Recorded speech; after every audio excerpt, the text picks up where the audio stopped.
Assalamualaikum warahmatullahi wabarakatuh.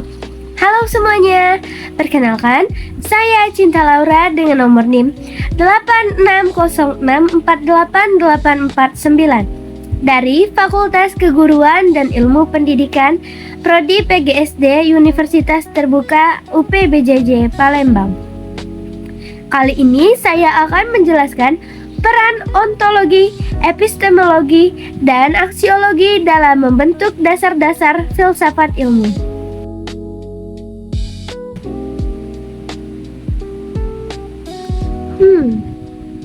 Tiba-tiba jadi kepikiran, sebenarnya ilmu yang kita pelajari ini dasarnya apa sih? Apa cuma sekedar hafalan atau ada landasannya juga? Setelah aku cari tahu, ternyata dalam filsafat ilmu itu ada 3 hal penting.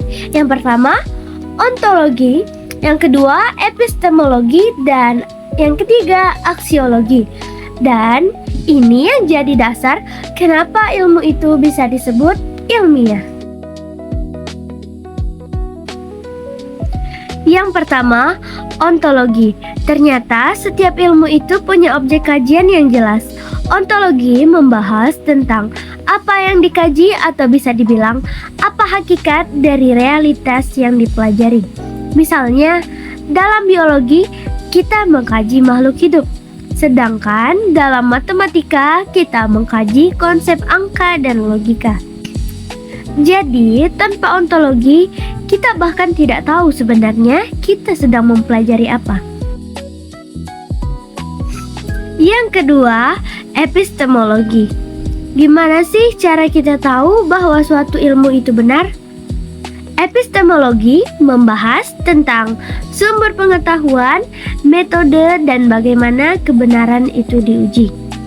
Ilmu itu nggak muncul begitu saja, tapi melalui proses seperti observasi, penelitian, dan penalaran logis.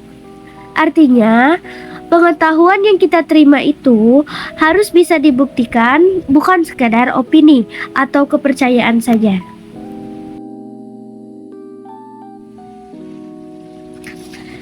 Yang ketiga, aksiologi. Ternyata ilmu itu tidak netral sepenuhnya loh. Ilmu selalu berkaitan dengan nilai, etika, dan tujuan penggunaannya. Misalnya, teknologi bisa digunakan untuk membantu manusia, tapi juga bisa disalahgunakan jika tanpa tanggung jawab. Jadi, aksiologi ini mengingatkan kita bahwa ilmu harus digunakan secara bijak dan bermanfaat. Jika dipahami lebih dalam, ketiganya saling melengkapi. Ontologi menentukan apa yang dikaji, epistemologi menentukan bagaimana cara mengetahuinya, dan aksiologi menentukan untuk apa ilmu itu digunakan. Ketiganya menjadi satu kesatuan yang membentuk dasar dari filsafat ilmu. Ilmu itu bukan cuma tentang apa yang kita pelajari, tapi juga bagaimana kita memahami kebenarannya dan bagaimana kita menggunakannya secara bijak dalam kehidupan sehari-hari.